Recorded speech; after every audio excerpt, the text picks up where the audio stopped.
Aleluia. Muito bem. Parabéns, doutor. Parabéns, doutor. Coisa linda. A importância de ter os pais crentes, né? E a importância da escola bíblica dominical. Aleluia. Glória a Deus. O seminário de todos, né? Dominguinho de manhã, escola bíblica dominical. Vai estar sempre ligado. Aí aprende, tem conteúdo, tem o que falar. Eu lamentei muito hoje não poder vir para a EBD. Hoje, quando eu acordei, eu saí da cama, eu fiz assim, levantei ela e disse assim, segura. O mundo está rodando. Ficando velho, só Jesus na casa. Aí pedi para os irmãos tocarem o livro, fizeram um livro abençoado. Mas se você pode estar domingo de manhã aqui na igreja, tem que ver, tem que aprender. Escola dominical para tirar dúvida, para conversar. E Deus nos ajudando, amanhã vão chegar os benditos livros do seminário. Para sábado que vem a gente tem a nossa época. Uma Fabiana para adiantar numa peleja, numa luta, há mais de 30 dias. Uma outra secretária lá que fica meio que enrolando a gente. Vou falar na câmera mesmo, que a gente já está bem chateado com o pessoal. E para o ano nós vamos começar um outro material pré-pol, nós vamos produzir o nosso próprio material, que era a ideia de origem. E eu me encantei com esse seminário, mas nós vamos produzir a nossa apostila, nós vamos ter o nosso próprio seminário. E ao término do seminário nós vamos ter as nossas próprias 24 apostilas prontas para quem quiser estudar. Vai dar muito trabalho, mas vamos fazer isso, em nome de Jesus. Abra sua Bíblia no Evangelho de Mateus, capítulo 12. Depois da palavra do Érico, eu vou dar só uma palavrinha, né? Mateus, capítulo 12, a partir do versículo 38. Jesus é interrogado pelos fariseus acerca do seu poder. Eles querem uma demonstração de poder. Eles estão provocando Jesus para ver se Jesus dá uma de mágico, tira um coelhinho da cartola, faz alguma coisa assim. Ou fariseus terríveis, adversários de Deus, adversários da obra de Deus. Então alguns dos escribas e dos fariseus, tomando a palavra, disseram: Mestre, queremos ver da tua parte algum sinal. Faz alguma coisa aí, faz um cego enxergar, faz um paralítico correr, faz um negócio diferente aí para ver se a gente... Mas ele, Jesus, lhes respondeu: uma geração má e adúltera pede um sinal. O adultério mencionado aqui é seguir outros deuses, né? Quando Deus fala de Israel como uma nação adúltera, é porque eles adoravam os deuses da terra. E Jesus já lança isso em rosto daqueles homens, dizendo: uma geração má e adúltera pede um sinal. Nenhum sinal se lhe dará, senão o sinal do profeta Jonas. Pois como Jonas esteve 3 dias e 3 noites no ventre do grande peixe, assim estará o Filho do Homem 3 dias e 3 noites no interior da terra. Os ninivitas se levantarão no juízo final com essa geração e a condenarão, porque se arrependeram com a pregação de Jonas, e eis aqui quem é maior do que Jonas. Então Jesus joga isso na cara deles: vocês estão me pedindo um sinal, eu sou maior do que Jonas, eu sou o Filho de Deus, eu sou o Messias que veio do céu para salvar a humanidade. Eu estou pregando para vocês, vocês não se convertem, vocês não se arrependem, pois no juízo final os moradores de Nínive vão dizer: nós nos arrependemos. E essa turma aí que teve o privilégio de ver Jesus pessoalmente há 2000 anos atrás, não se arrependeram. Outra coisa importante nesse texto é Jesus validar a história de Jonas, ridicularizado durante anos e anos a fio. O pessoal diz: como é que pode uma baleia engolir um homem? A história da baleia, o original hebraico não está muito bem definido de ser uma baleia. Eu me lembro quando eu fazia seminário que houve uma discussão se na goela de uma baleia cabia um homem. E aí o pessoal disse que não cabe. Mas aquele tubarão-baleia, que não é baleia, é um peixe, passa 4 homens de uma vezada só. A goela do bicho é enorme. Então poderia ser um tubarão-baleia, porque, repito, não está claro que é baleia. O João Ferreira de Almeida, tradutor da escritura, botou baleia, mas pode ser um grande peixe. Repito, baleia não é peixe, é um mamífero, né? Mas o tubarão-baleia é peixe. Na goela dele cabe 3 homens de uma vez só. E mesmo que você não discuta entre baleia e tubarão-baleia, mamífero e peixe, Irmão, se a Bíblia disser que o Jonas engoliu a baleia, a gente vai acreditar do mesmo jeito. Porque nós acreditamos na palavra de Deus, nós acreditamos na Bíblia Sagrada. Agora, o que há de importante nesse embate aqui entre Jesus e os fariseus e os escribas é o seguinte: eles querem ridicularizar o Senhor. Mostra um sinal aí, cadê? Faz alguma palhaçada aí, faz alguma coisa para a gente ver se o Senhor é o Messias dele. E o Senhor diz: olha, o sinal que vocês terão é o sinal dos ninivitas. Ou vocês se arrependem e creem no Evangelho, ou vocês serão piores do que aquela gente lá da cidade de Nínive, da Assíria. Vocês se lembram que Deus chega para o profeta Jonas, um dos profetas menores, e diz: vai lá em Nínive e prega para aquele povo que eu vou passar o rodo, eu vou matar todo mundo, eu vou acabar com aquela gente ruim. Os assírios eram gente muito ruim. Você der uma googada e jogar no Google aí quem eram os assírios e como eles eram cruéis. Eles tinham o prazer de invadir uma nação para roubar o alimento, roubar comida, né? Saquear, pilhar aquela nação. E quando eles encontravam principalmente uma mulher grávida, o prazer deles era passar a espada no meio do bucho para cortar a mulher e a criança juntos. Gente ruim, gente ruim. Os assírios eram maus. Eles não apenas prendiam para roubar, não. Eles esquartejavam. Era sangue para tudo quanto é lado. Era uma barbárie o que era feito por essa gente. E diz o texto que essa maldade chegou até Deus, e Deus ficou com raiva daquela gente e disse: Jonas, vai lá e avisa aquela gente que eu vou destruir todos eles. E Jonas, o fujão, conhecido pela sua rebeldia, não vou não. Porque Jonas sabia no coração, os especialistas, teólogos, estudiosos, você pega um comentarista bíblico, existem duas ideias porque Jonas correu, fugiu. Primeiro, porque ele no fundo do coração sabia que Deus podia perdoar. E ele não queria ver aquela gente perdoada, ele queria ver sangue, ele queria ver a gente morrer. Porque aquela nação poderia depois invadir o próprio país dele e matar todo mundo.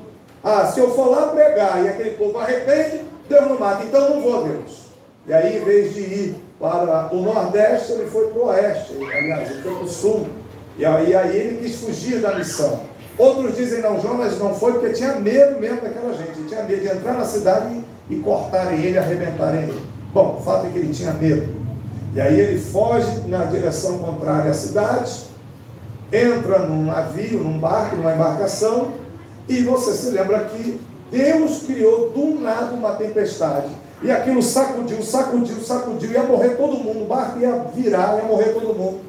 E os homens do barco, supersticiosos, lançaram sortes para ver quem era o culpado, porque eles, gente, a gente não está acostumado com a tempestade, uma hora dessa nesse mar, isso aqui é sobrenatural. Os deuses estão com raiva de alguém, com raiva de quem? E aí a sorte caiu exatamente no Jonas. Não foi nem sorte, foi azar mesmo, né? A pedrinha pegou em cima dele. Aí, é essa miséria aí. Por causa dessa miséria que está o mar desse jeito. É você ou não é? E ele estava dormindo lá, acordaram ele, não, sou eu mesmo. Pelo menos ele foi sincero, né? Sou eu mesmo. Deus me deu uma missão, eu não estou obedecendo. E aí eu estou fazendo essa confusão toda. É engraçado, né, que quando o crente está no lugar errado, fora da vontade de Deus, ao invés de ele ser bênção naquele lugar, ele é maldição. Ao invés de ele trazer a bênção de Deus para o local de trabalho, ele leva a maldição. Ao invés de ele levar a bênção de Deus no lugar onde deveria estar, ele está levando problema. Todas as vezes que eu leio a história de Jonas, eu lembro de mim mesmo. Eu fiz um combinado com Deus quando eu tinha 19 anos de idade. Fui passar férias em Ribeirão Preto, São Paulo. Um camarada me viu jogando um futebol lá, uma pelada. Falou assim: rapaz, você tem talento, vamos ali fazer um teste. Eu fui lá, fiz o teste e passei. Jogar Campeonato Paulista, 1991, pelo Botafogo, Ribeirão Preto. Falei: meu Deus, vou fazer um combinado com o senhor. Eu vou jogar bola por 10 anos, vou ganhar muito dinheiro. Quando eu tiver uns 30, 32 anos, eu paro. E aí minha vida está resolvida. Eu faço missões até na China, no Paquistão, lá no fim do mundo, onde o senhor quiser. Mas deixa eu arrumar minha vida por 12 anos, 10 anos, ganhar meu dinheiro. Abro a minha empresa de topografia, coloco pessoas para trabalhar e vou para onde o senhor quiser. Mas essa era a minha vontade, não era a vontade de Deus. Eu prego desde os 15 anos de idade. Eu quis dar uma saída para poder. Futebol é encantador demais. Você jogar com o estádio lotado, o povo gritando o seu nome, já dê autógrafo, o pessoal bota assim, escreve aqui, aí vai se achando alguém importante. Esse era o meu combinado. Só que eu fui para lá e comecei a jogar no Botafogo, e jogava bem, né, Tiaguinho? Queria ver, Tiaguinho. A gente vai tirar essa cisma uma hora quando a gente arrumar o sítio, a gente vai ver se isso é verdade ou mentira, né? E aí, jogando muito bem, só que de repente, onde eu entrava começava a dar errado. O clube não ia para frente, as vitórias não chegavam. Chegou no final do ano, teve um treinador, o treinador queria me arrumar uma coisa, eu fui para o outro lado. E para terminar a história, o último time que eu joguei foi a 2ª divisão carioca, pelo Nova Cidade, de Nilópolis. Ali foi muito jovens. Um empresário rico, o homem tinha 2 concessionárias, um pátio cheio de carro. O nome dele era Rogério Lisboa. E ele bancou o nosso time, a Carioca Esporte bancava o time, uniforme, chuteira, tudo zero. Falei, agora eu estou no céu, obrigado Jesus, agora vai dar certo. Aí um camarada viu eu jogando, fez um contrato de gaveta comigo, que existisse na época, para jogar no Belenense, em Portugal, no final do ano. Falei, agora a bênção está segura, me dei bem. Rapaz, as 2 concessionárias do cara quebraram. O homem não vendeu um carro mais depois que eu comecei a jogar naquele time.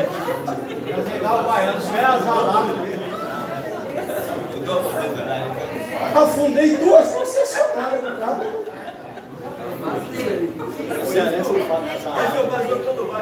Nem sei, está vivo. Tem quanto tempo? Tem 25 anos isso? Você deve passar no passo mais. Não, já eu acho que a culpa não é minha, não, viu? Imagina, irmão. O camarada quebrou nas 2 empresas dele, cara. Só volta para mim. E eu, quando orava de madrugada, eu falava, meu Deus, isso aí é culpa minha. Só você. Larguei o futebol, voltei para o seminário, me casei e fui para o campo missionário. O legal dessa história é que a irmã Cátia ia para o estádio gritar meu nome, vai, faz o gol, vai. Aí achou que ia ser rica, esposa de jogador. Pronto, virou esposa de missionário. Ai. Enganei ela legal. Foi passar fome comigo lá em Irecê. Achou que ia ser rica, donoca. Só que o projeto era meu, eu não estava no projeto. 26 anos atrás isso aconteceu. Todas as vezes que eu orava, irmãos, eu tinha consciência dos jovens. Falei, meu Deus, eu entrei no barco, lá vem tempestade. Lá vem tempestade. Agora tem o seguinte, em 2012, foi a primeira vez que Deus me levou para a Europa. Eu estava pregando na Bélgica, e a missionária e o seu genro e sua filha falaram, vamos passear em Paris. Eu falei, vamos passear em Paris. Pastor, o senhor vai dirigindo. Eita, me deu uma Mercedes-Benz. Você senta numa Mercedes-Benz, eu não sei quem é. Primeira vez que você está num barco na água, você não sente o chão. Não tem atrito. Carro macio. Aí eu fui 200 quilômetros de viagem, se me fala a memória, de Bruxelas para Paris. E aí, louvando, glorificando a Deus, falei, meu Deus, olha, eu dirigi, estou nas Europa e de Mercedes, olha, meu Jesus, e vou. Quando chegou em Paris, assim que a gente entrou na Champs-Élysées, que é aquela avenida principal, quando a França ganhou a Copa do Mundo, eles comemoram lá. No fundo da Champs-Élysées tem um arco chamado Arco do Triunfo, que os carros ficam ali, rodando ali. Quando eu entrei ali, que eu vi o Arco do Triunfo, em toda a extensão daquela avenida tem uns negócios de ouro, não sei se é banhada a ouro, pintado de ouro, umas estátuas. Quando eu entrei ali, na hora o Espírito Santo me lembrou, você achou que vinha para cá como jogador, mas eu te chamei para ser pregador da minha palavra. Aí as lágrimas desceram. Eu comecei a... Vocês sabem que eu sou chorão, né? Eu fingindo assim, sofrendo ali para não liberar um grito de choro. Tá tudo bem, pastor? Tá bem. Aleluia. Rapaz, que emoção. Né? Como é bom a gente estar no centro da vontade de Deus. Deus me levou 5 vezes à Europa para pregar, não como jogador, mas como pregador do Evangelho. Glória a Jesus. A história de Jonas é essa, jogado na água. Deus manda um peixe com a bocona, prende ele. 3 dias de castigo na barriga do peixe, ele se converte, se arrepende da besteira de fugir do chamado dele. Se alguém aqui tem chamado para ser pastor, esposa de pastor, missionário, se você tem esse chamado, eu quero pregar a palavra, eu quero estudar na EPOL, eu quero me capacitar, porque eu quero fazer a obra de Deus, não fuja do chamado. Porque senão você vai passar 3 dias na barriga do peixe. Porque se Deus chamou você, Ele vai fazer você cumprir aquilo que Ele te chamou.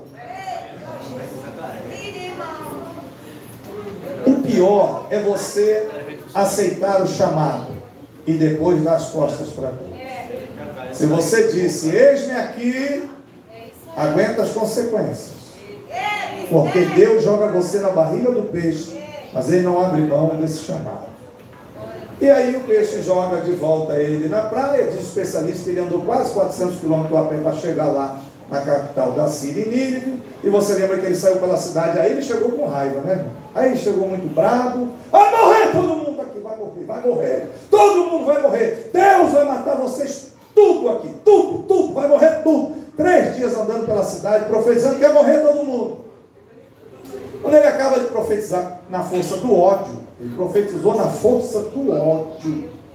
Ele sobe na montanha e lá de cima, agora eu quero beber, eu quero ver sangue espirrar. Vai espirrar sangue em mim, agora mata Jeová. Patrocine essa gente, eu quero ver sangue. Eu profetizei 3 dias que vai morrer, agora morra a miséria desse povo, tudo vai morrer. Aí ficou lá. Nada. Não, já era para ter, eu não estou ouvindo nem o gemido. Era para ter alguém. Já está morrendo, não estou ouvindo nada. Nada. Cadê que não morre ninguém? Aí quando ele espera, nasce uma rama de uma boboreira, está um sol quente, aquilo faz uma sombrinha para ele. Ah, que bom, vou esperar essa morte toda na sombrinha, que beleza. Só que enquanto ele pregava lá embaixo na cidade, chegou até o rei, tem um profeta aí, dizendo que vai morrer todo mundo. E o rei, o governante, propôs um jejum para a cidade. Todo mundo vai jejuar. Amarra a boca do jegue, amarra a boca do cachorro, amarra o bico do pato, todos os bichos, ninguém vai comer. Nós vamos fazer um jejum, para ver se Deus se arrepende, se Deus volta atrás e não mata a gente. E diz a Bíblia, essa expressão é linda, do menor ao maior. A mesma expressão usada em Sodoma e Gomorra. Quando os cidadãos de Sodoma e Gomorra foram tentar estuprar os 2 anjos que tinham se materializado em forma humana e foram lá para destruir a cidade, a Bíblia diz que do menor ao maior foram na porta do Ló para tentar estuprar os 2 anjos. Pois em Jonas a expressão se repete, só que agora dizendo, do menor ao maior jejuaram. Todos os homens do menor ao maior em jejum. E até os animais, toda a cidade fez um santo jejum para o Deus, Criador dos céus e da terra, não destruir aquela gente. A gente não sabe se cairia um meteoro naquela cidade, se uma praga poderia, uma doença, começar a correr no meio daquela. Como Deus ia matar, a gente não sabe. Se viu um povo de longe para meter a espada, mas Deus disse que ia matar, Deus ia dar um jeito de matar. Mas por causa do jejum, Deus não matou aquela gente. E o livro termina numa crise de ódio. O Jonas estava tomado pela vingança. E ele está ali, nada acontece. Ele começa a discutir com Deus. Eu já não queria vir. Aí o Senhor faz, eu vim e não mata. O Jonas era muito temperamento, um profeta difícil, né?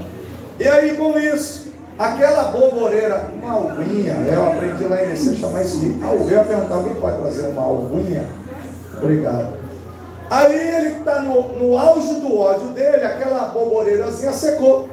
Veio um verme, um bicho, comeu. Ele ficou arrasado, como é que pode matar minha sombra? A plantinha morreu. E o livro termina Deus dizendo para ele, rapaz, você está com pena de uma planta. Você não fez a planta, você não criou a planta. A plantinha nasceu um dia, no mesmo final do dia, ela morreu. Você está com pena da planta e não tem pena do povo. Deus está dizendo, eu fiz a planta e fiz o povo. Eu dou a vida a quem eu quero, eu mato quem eu quero, eu deixo viver quem eu quero, e eu deixo morrer quem eu quero. E o livro termina aí. Então entenda que Deus trabalha sempre com 2 vontades. Por causa do livre-arbítrio que Ele nos deu. Tem coisa que Deus obriga a ser feita.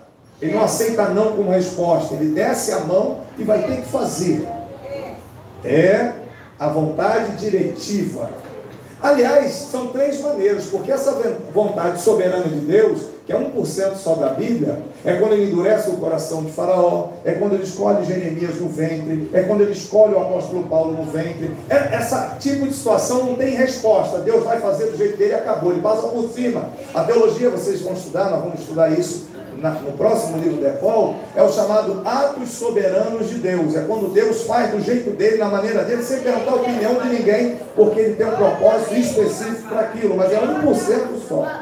Depois, por causa do nosso livre-arbítrio, vem a vontade diretiva. Deus tem uma direção para você. Olha, se você andar por aqui, eu vou te abençoar, vou te prosperar, sua vida vai ser um sucesso. Mas se você escolher andar por ali, então você vai se arrebentar, vai colher consequências horrorosas, sua vida vai ser uma porcaria. Escolhe a bênção ou a maldição. Livre-arbítrio, mas Deus deixa você usar seu livre-arbítrio, mas Ele está te dando a dica. Hashtag, fica a dica de Deus, olha a direção. Se você se mantiver com a sua vida casta, só namorar para casar, não fizer besteira antes de casar, aí Deus diz, eu tenho um noivo para você, eu tenho uma noiva para você, estou preparando um bom para você, aí você casa legal na minha presença, aí você vai ter filhos saudáveis e abençoados, e eu vou te sustentar até o fim da sua vida. Esse é o caminho da bênção, estou te dando a direção. Mas existe o caminho de arrumar um namorado fora da vontade de Deus, fazer besteira sexual, envergonhar seu pai, sua mãe, sua família, e você vai nesse caminho, e depois as consequências são horríveis, e a pessoa diz, Deus, por que o Senhor não me ajudou? Não, eu estou mostrando que o caminho é esse, você quis ir por aquele caminho, e as consequências estão ali. Então é a vontade diretiva. O caminho é bom é esse, o caminho ruim é aquele. Qual o caminho que você quer? Aí eu quero continuar no ruim. Então, assuma as consequências. Não, eu quero me converter a Jesus e andar no caminho bom. Então, eu vou te abraçar, diz o Senhor, e vou cuidar de você. Porque Jesus nunca obrigou ninguém a segui-lo. Jesus diz, vinde a mim todos que estáis cansados. Vinde a mim. Ele saía andando e o povo ia andando atrás dele. Mas Jesus nunca obrigou, você é obrigado a me servir. Ah, mas se eu não servir Jesus? Não. Aí eu vou para o inferno. Você vai para o inferno porque você quer ir para o inferno. Você quer ir com as suas pernas. Porque quando você conhece a opção, o caminho bom, basta seguir o caminho bom e será tudo de bom.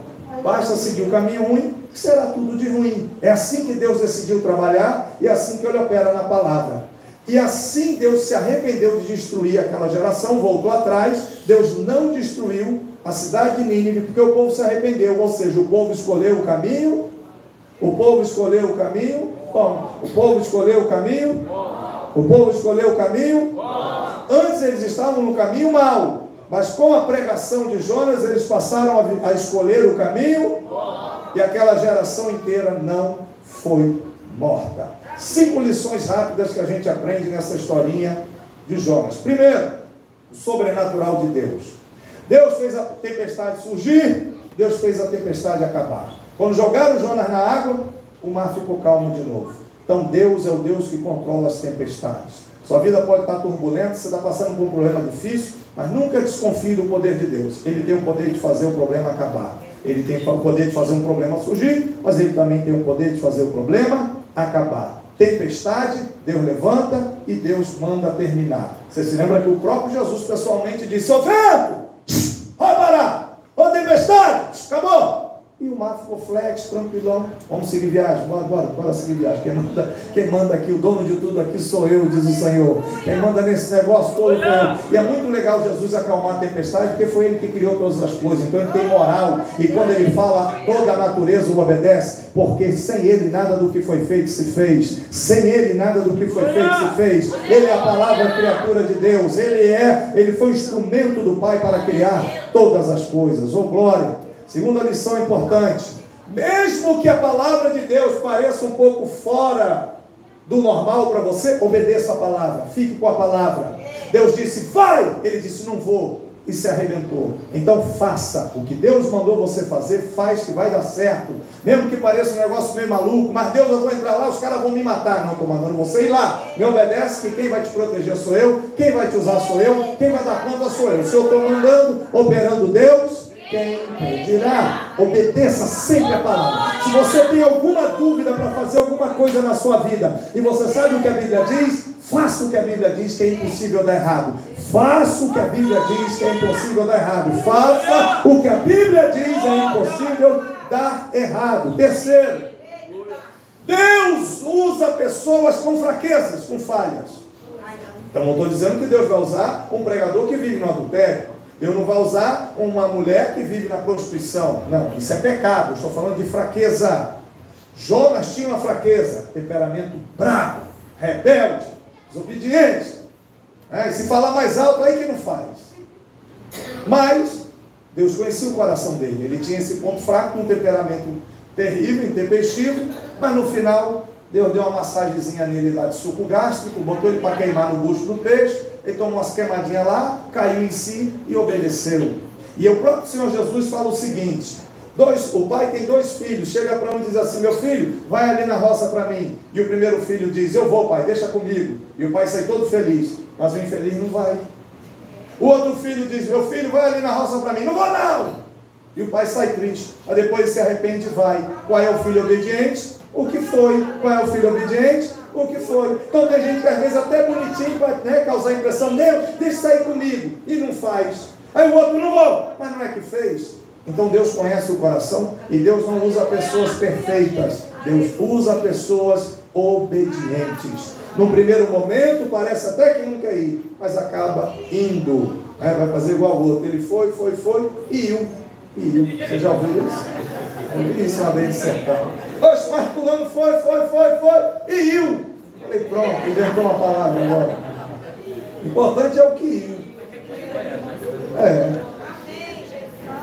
O sobrenatural está nas mãos de Deus. Obedeça mesmo contrariado. Terceiro, Deus usa pessoas falhas. Quarto, a salvação de Deus é para todos, até os ninivitas, miserável povo ruim dos infernos, foram perdoados por Deus, receberam o perdão total de Deus e viveram aquela geração. Anos depois, cerca de 100 anos depois, aí claro que deu ruim até, coitado, para o Jonas, porque foi exatamente esse povo que foi lá com Senaqueribe e prendeu e acabou com todo mundo, né? Jonas não estava mais vivo para contar a história também, mas essa gente perdoada, 100 anos depois, foi lá e prendeu todo mundo, espalhou as tribos de Israel pela terra, só sobrou Judá e a meia tribo de Benjamim. Mas enfim, até quem parecia que era impossível ser crente, se tornou crente, porque a salvação de Jesus é para qualquer pessoa. Como foi dito pelo meu amigo aqui, quando ele estava cantando e testemunhando ao mesmo tempo. Porque artista é assim, vai cantando, vai falando, e vai chorando, e vai emocionando, e vai cantando, e vai. Artista é assim. Eu queria ter esse dom. Jesus salva qualquer pessoa, irmão. Não coloque dificuldade. Você tem que orar pela sua mãe, seu pai, seus filhos, seu irmão, seu cunhado. Não é parente, mas você tem que orar. Cunhado é parente? Não é sangue? Diz que não é. É parente, sim. Quem mandou casar com a irmã dele? Quem mandou casar com a irmã dele? Então o que acontece? Você não pode limitar o poder salvador de Jesus. Aquela pessoa que você acha mais impossível de se converter, é essa mesmo que Jesus quer salvar. Mas pastor fulano está lá bebendo sangue, comendo intestino com fezes, da página catulagem, 7 dias num quarto do candomblé. Jesus salva essa pessoa. Salva ou não salva?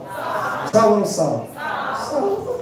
Não tem nada impossível para o Senhor. Então não limite o poder salvador de Jesus. Continue orando, continue jejuando por essa pessoa que você ama, que está no mundo, porque uma hora o Espírito Santo vai fazer a obra na vida dela. E por último, quinta lição maravilhosa no livro de Jonas: o perdão, a capacidade absurda que Deus tem de perdoar. Tem um livro do Marcos Lucado chamado Nas Garras da Graça. E ele começa o livro eu li esse livro há muitos anos, me lembrei agora, com a seguinte ilustração: tinham 3 homens lutando para ver quem chegava na lua. Está aqui, igual a gente assim, no chão assim. Vamos pular para ver quem chega mais perto da lua. Aí o primeiro veio correndo, pulou. Saiu 10 centímetros do chão. Carregava uma barriguinha boa, não conseguia pular muito alto. 10 centímetros assim. Não sei, desconfiar. Aí os outros 2, aí é beleza. Só isso você pula, eu vou chegar mais perto da lua que você. Aí veio o segundo, correu, pulou. Não é que ele saiu uns 20 centímetros do chão? Já tá bom para cabecear, não tá, Tiaguinho? Rapaz, esse caba pula muito, pulou 20 centímetros, isso aí, chegou, Rapaz, aí veio o terceiro, pulou 25 centímetros. Eita, acaba bom. Mas dos três, quem chegou perto da lua? Quem chegou perto da lua? Oh, meu Deus do céu. Mas um saiu 10, outro 20, outro 25. Quem chegou perto da lua? Assim é o esforço humano para querer ser santo pela própria força. Assim é o esforço humano em querer se aproximar de Deus, você achar que é boazinha, bonzinho.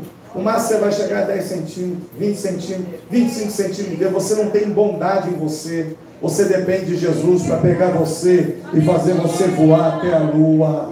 Só Jesus pode pegar você na mão e levar para perto do Senhor Deus. Você não tem mérito, você não tem bondade, você não tem honestidade suficiente para chegar diante de Deus. Por isso Jesus veio para fazer a ponte. Sem Jesus você não chega perto de Deus de jeito nenhum. E a gente vê isso, o absurdo, a bondade, o perdão absurdo de Deus com a raça de gente tão ruim como aquela. Bastou eles se arrependerem, um dia de jejum, Jesus perdoa aquela gente toda. Feche os seus olhos, por favor, curva a sua cabeça. Feche os seus olhos. Deixa eu aplicar essas 5 lições, você falando com Deus aí. Qual é a tempestade que você acha que Deus não está no controle? Sua vida financeira? Sua vida familiar? A saúde do seu corpo físico? Qual é a luta que você está enfrentando que você acha que Deus não pode resolver? Ele é aquele que faz a tempestade surgir e ao mesmo tempo manda ela acabar. Não desconfie do poder de Jesus na sua vida, pelo amor de Deus. Apresente a Deus qual é a tempestade.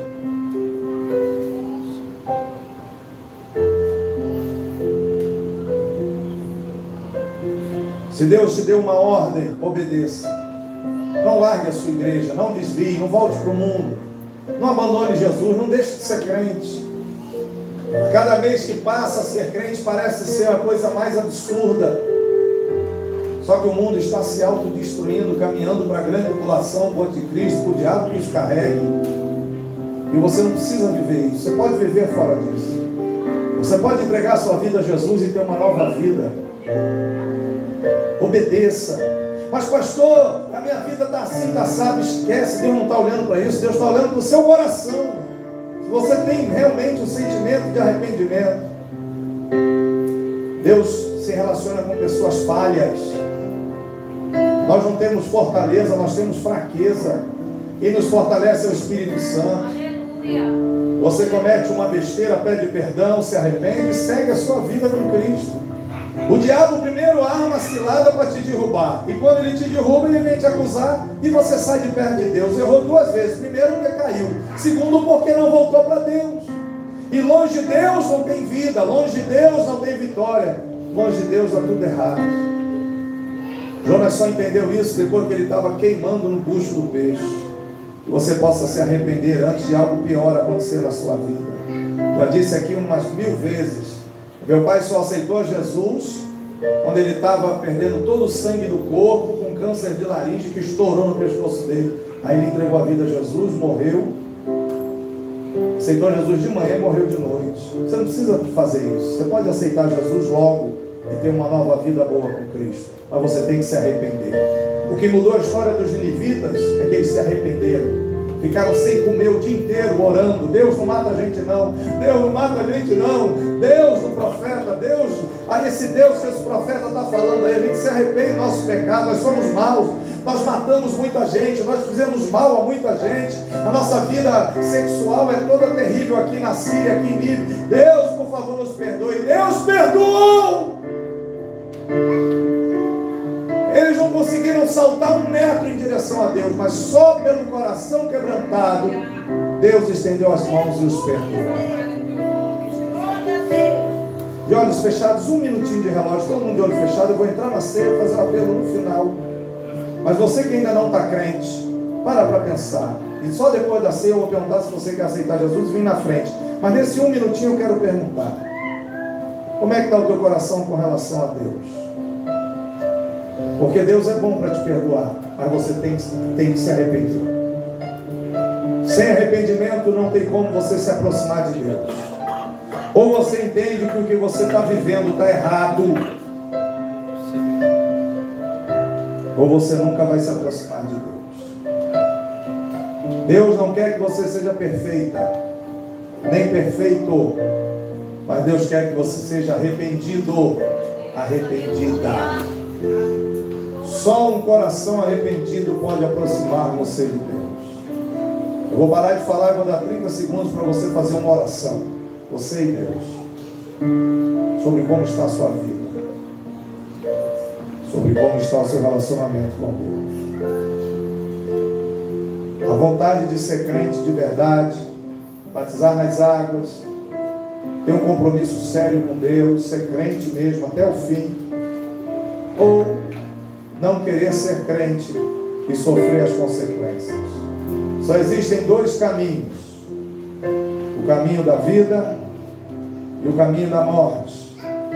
O caminho da morte é enganador e sedutor, mentiroso, parece mó legal, mas o final só vai trazer destruição para você, para sua família, para sua casa.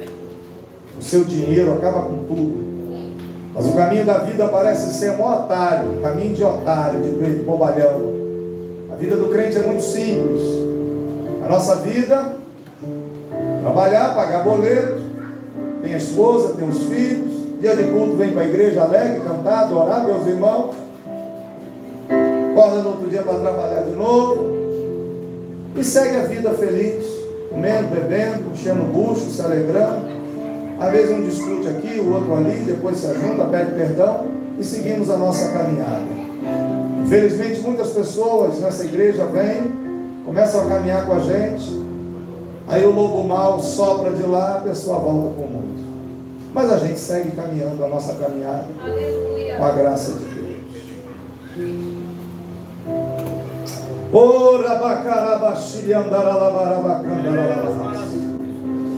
Senhor, aplica as lições de Jonas ao coração de cada crente essa noite, ao coração daqueles que assistem pela internet, para que